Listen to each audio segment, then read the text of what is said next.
ટ્રાફિકથી ધમધમતા મુખ્ય રોડ પર રખડતા આખલાઓ અને મૂંગા પશુઓનો અડિંગો। ધારી શહેરના મુખ્ય રોડ પર આવા દ્રશ્યો રોજિંદા બની ગયેલા છે।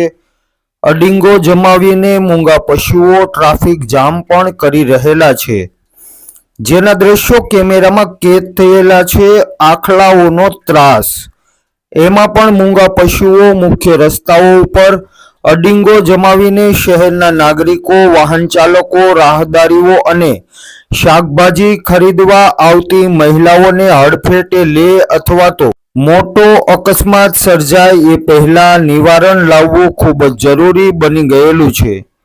Library chowk, Yogiji chowk, Gandhi bridge, Khodiyar market, Damani high school અને એસટી ડેપો નજીક અડિંગો જમાવીને મુખ્ય રોડ ઉપર ઊભા રહી ગયેલા મૂંગા પશુઓનું ધણ થોડામાં ઘણું કહી જાય છે। શહેરના નાગરિકો, રાહદારીઓ અને વાહન ચાલકોમાં ભય ફેલાયો છે, પરંતુ આ માથાના દુખાવા સમાન સમસ્યાનું સમાધાન કરવામાં આવતું નથી।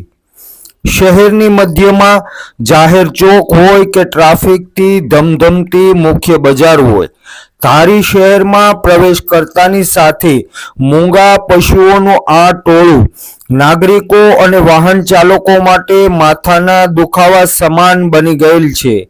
એમાં પણ ખાસ કરીને સ્કૂલ, કોલેજ કે વિદ્યાર્થીઓ સ્કૂલમાંથી છૂટે છે અથવા તો રત્ન કલાકારો કારખાનાઓમાંથી બપોરે અથવા તો સાંજે છૂટે છે, ત્યારે અકસ્માતની નાની મોટી ઘટનાઓ હવે તો સામાન્ય બની ગયેલી છે અથવા તો રોજિંદાની મુસીબત બની ગયેલી છે।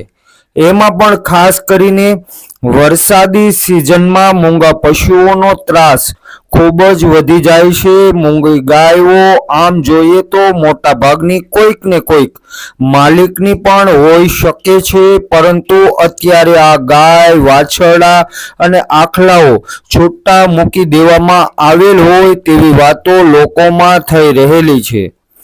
લાઇબ્રેરી ચોકથી એસટી ડેપો સુધીના વિસ્તારમાં અડિંગો જમાવીને વાહન ચાલકો અને રાહદારી માટે અકસ્માતને નોતરું આપી રહેલા આ પ્રશ્નોનું નિરાકરણ તાત્કાલિક કરવામાં આવે તેવું લોકો પાસેથી જાણવા મળેલું છે।